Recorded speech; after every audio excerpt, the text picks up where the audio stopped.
Good morning dear students, welcome back in HW current affairs classes. आज हम लोग पढ़ने वाले हैं 10 अप्रैल 2025 का करंट अफेयर। सारे ही क्वेश्चन मैंने इंपॉर्टेंट एंड सेलेक्टिव लिए हैं, तो जो भी बच्चे अपनी तैयारी को लेकर सीरियस हैं वीडियो में लास्ट तक ज़रूर बने रहिएगा, क्योंकि लास्ट में मैंने आपसे एक क्वेश्चन पूछा है जिसका आंसर आपको कमेंट बॉक्स में देना है। तो चलिए विदाउट एनी टाइम वेस्ट शुरू करते हैं आज की अपनी करंट अफेयर्स की क्लास। पहला क्वेश्चन आप सभी के सामने है।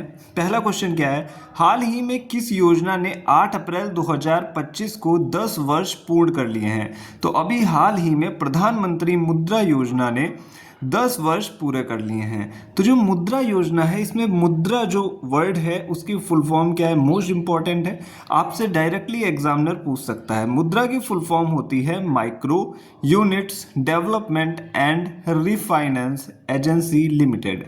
इसकी शुरुआत कब हुई थी? इसकी शुरुआत हुई थी 8 अप्रैल 2015 को। उद्देश्य क्या है? उद्देश्य है देश में छोटे व सूक्ष्म व्यवसायों को आसान ऋण प्रदान करना। तो ये था हमारा पहला क्वेश्चन। चलते हैं दूसरे क्वेश्चन की ओर। तो दूसरा क्वेश्चन आप सभी के सामने है।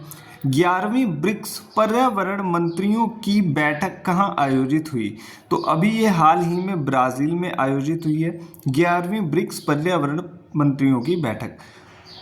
तो देखिए, बात कर लेते हैं ब्रिक्स की। तो ये आया कब था? ये 16 जून 2009 को इसका गठन हुआ था।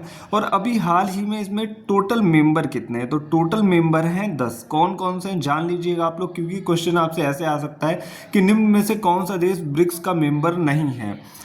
तो ये हैं Brazil, Russia, India, China, South Africa, Egypt, Ethiopia, Indonesia, Iran और यूएई।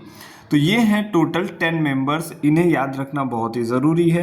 बात करते हैं 16वीं अभी ब्रिक्स समिट, यानी कि अभी जो हाल ही में हुई थी, ये हुई थी कजान सिटी रूस में। और 17वीं अगली कब होगी? तो ये होगी ब्राज़ील में होगी। ये भी आप लोग याद रखिएगा, ब्रिक्स समिट। अब बात करते हैं थर्ड नंबर के क्वेश्चन की। थर्ड नंबर का क्वेश्चन आप सभी के सामने है।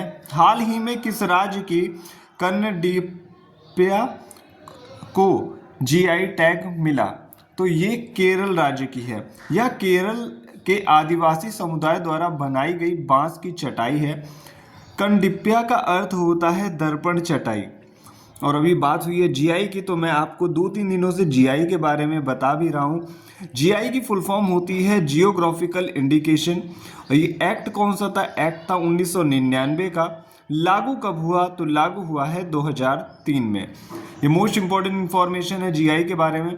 और एक और बात मैं आपको बता दूं साथ ही में कि जीआई टैग जो भी है, किसी भी चीज़ को 10 वर्षों के लिए दिया जाता है। इसके बाद उसको दोबारा से अप्लाई करना पड़ता है। बात करते हैं कि सर्वाधिक जीआई टैग किसके पास है? तो नंबर 1 पे है उत्तर प्रदेश, सेकेंड नंबर पे है तमिलनाडु। ये था हमारा थर्ड क्वेश्चन। बात कर लेते हैं फोर्थ क्वेश्चन की। तो फोर्थ क्वेश्चन आप सभी के सामने है। हाल ही में राज्य पुलिस में अग्निवीरों के लिए 20% कोटा का आरक्षण किया है। तो ये किया है हरियाणा सरकार ने। वहाँ के जो चीफ मिनिस्टर हैं नायब सिंह सैनी, इन्होंने अभी हाल ही में घोषणा की है कि जो भी अग्निवीर 4 साल के बाद आर्मी छोड़ के वापस आएंगे, तो उन लोगों को 20% राज्य पुलिस में जो है जगह दी जाएगी, यानी कि 20% टोटल अग्निवीर को रिक्रूट किया जाएगा। तो ये क्वेश्चन भी काफ़ी इंपॉर्टेंट हो जाता है। ऐसे ही अग्निवीरों के लिए बहुत सारी सरकार, राज्य सरकार जो है आगे अभी छूट देने वाली हैं। तो जो भी पहली शिफ्ट थी अग्निवीरों की, उसमें से जितने भी बंदे जो हैं छोड़ के आएंगे या फिर जिनका टाइम पूरा हो जाएगा, कुछ परसेंट जिसमें परमानेंट हो जाएंगे, तो जो बच्चे आएंगे उनके लिए ये 20% कोटे का आरक्षण किया गया है। चलते हैं 5वें क्वेश्चन की तरफ। अब हम बात करने वाले हैं 5th नंबर के क्वेश्चन की। 5th नंबर का क्वेश्चन क्या है? हाल ही में प्रधानमंत्री मुद्रा योजना के तहत कौन सी नई श्रेणी शामिल की गई? तो इसमें तरुण प्लस श्रेणी को जो है शामिल किया गया है। ये एक लोन योजना थी। लोन योजना में देखिए क्या क्या लोन लिए जा सकते थे। शिशु के लिए जो लोन लिया जाता था वो था 50,000 तक सीमित था। किशोर के लिए लोन लिया जाता तो 50,000 से 5 लाख। तरुण कैटेगरी में 5 लाख से 10 लाख तक का लोन था। अभी तरुण प्लस एक नई कैटेगरी ऐड हुई है जिसमें 10 लाख से 20 लाख तक लोन लिया जा सकता है। और अभी मैंने आपको बताया कि प्रधानमंत्री मुद्रा योजना को अभी हाल ही में 10 वर्ष पूर्ण हुए। मुद्रा की मैंने आपको फुल फॉर्म भी प्रीवियस बताई, तो वो चीज़ें भी आप लोग अपने नोट्स में ऐड कर लीजिएगा। और ये सारे क्वेश्चन जो बच्चे लास्ट तक पढ़ते हैं उनका फ़ायदा ज़रूर होने वाला है। अब हम बात करने वाले हैं छठे क्वेश्चन की। हाल ही में आर्टेमिस समझौते पर हस्ताक्षर करने वाला भारत का पड़ोसी देश बना, तो ये बन चुका है बांग्लादेश। आर्टेमिस समझौता क्या है? यह एक बहुपक्षीय समझौता है। यह 1967 में बाह्य अंतरिक्ष संधि की नींव पर आधारित है। तो ये आर्टेमिस समझौता के विषय में जो है कुछ पॉइंट हैं, फिलहाल तो बहुत बड़ा है, इसको अगर समझाया जाए तो बहुत बड़ा पॉइंट है। अब बात करने वाले हैं हम लोग अगले क्वेश्चन की, यानी कि क्वेश्चन नंबर 7 की। बात कर लेते हैं 7 नंबर के क्वेश्चन की। हाल ही में किस राज्य के सड़क विकास निगम को स्कॉच 2025 पुरस्कार से सम्मानित किया गया? तो ये महाराष्ट्र को सम्मानित किया गया है। ये था 100वां स्कॉच शिखर सम्मेलन। यह पुरस्कार हिंदू हृदय सम्राट बाला साहब ठाकरे महाराष्ट्र समृद्धि महामार्ग के सफल क्रियान्वयन हेतु प्रदान किया गया है। तो किसे प्रदान किया गया है? ये महाराष्ट्र को मिला है। पुरस्कार का नाम क्या है? स्कॉच 2025 पुरस्कार। ये आप लोग जरूर याद रखिएगा। अब हम बात करते हैं अगले क्वेश्चन की, यानी कि क्वेश्चन नंबर 8 की। क्वेश्चन नंबर 8 क्या है? हाल ही में रक्षा मंत्रालय ने नागरिक परिचालन के लिए किस राज्य के आदिलाबाद हवाई अड्डे के उपयोग को सैद्धांतिक मंजूरी दे दी? तो अभी हाल ही में तेलंगाना ने मंजूरी दी है। तेलंगाना के चीफ मिनिस्टर कौन है? रेवंत रेड्डी हैं। गवर्नर कौन है? गवर्नर है जिष्णुदेव वर्मा। ये चीज़ आप लोग याद रखिएगा। अब हम चलते हैं अगले क्वेश्चन की ओर, यानी कि क्वेश्चन नंबर 9 पे। तो चलिए क्वेश्चन नंबर 9 को हम लोग डिस्कस कर लेते हैं। हाल ही में विश्व होम्योपैथी दिवस 2025 कब मनाया गया? तो ये मनाया गया है 10 अप्रैल को। होम्योपैथी के संस्थापक कौन है? तो संस्थापक थे doctor Christian Friedrich Samuel Hahnemann.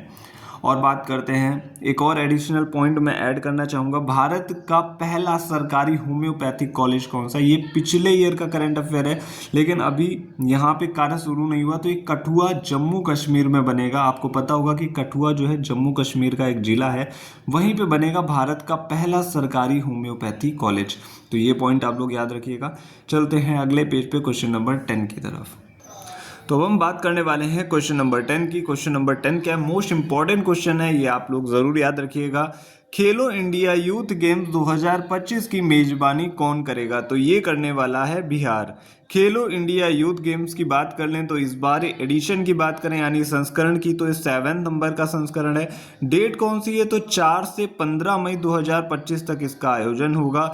कहाँ होगा? पटना में। बिहार में कहाँ कहाँ होगा? तो बिहार की कुछ सिटीज़ हैं, पटना, राजगीर, गया, भागलपुर और बेगूसराय। ये जो 5 सिटी हैं, यहाँ पे इसका आयोजन होने वाला है। और हमारे खेल मंत्री कौन है? खेल मंत्री हैं मनसुख मांडविया।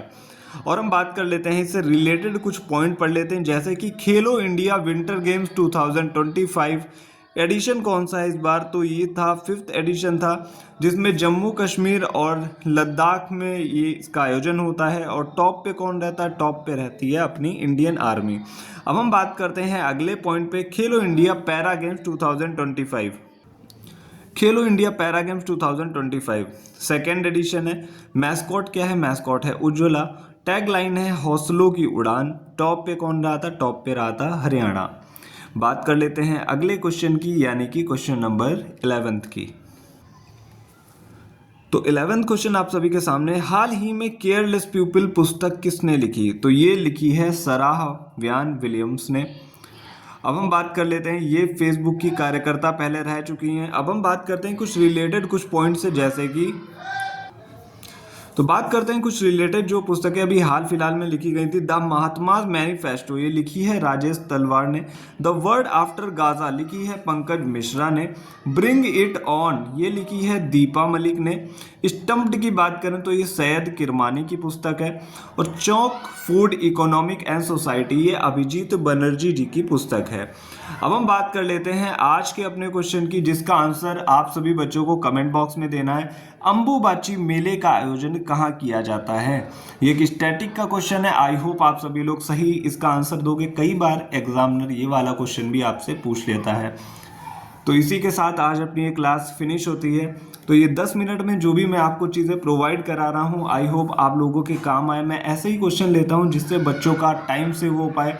और ऐसा नहीं है मैंने केवल क्वेश्चन और आंसर पढ़ा दिया, उसके साथ में जितना मुझसे हो सकता है वो मैं आपको एडिशनल नॉलेज देने की कोशिश करता हूँ। तो आप लोग की फैमिली में, फ्रेंड सर्किल में जो भी फ्रेशर बच्चे हों वो लोग ज़रूर देख लें। और मैंने मार्च मंथ का करंट अफेयर का जो प्ले लिस्ट है वो क्रिएट कर दिया है। जब आप प्ले लिस्ट सेक्शन में जाओगे तो आप पाओगे वहाँ पे एक एक दिन का करंट अफेयर एक ही जगह पे आपको मिल जाएगा पूरे महीने का।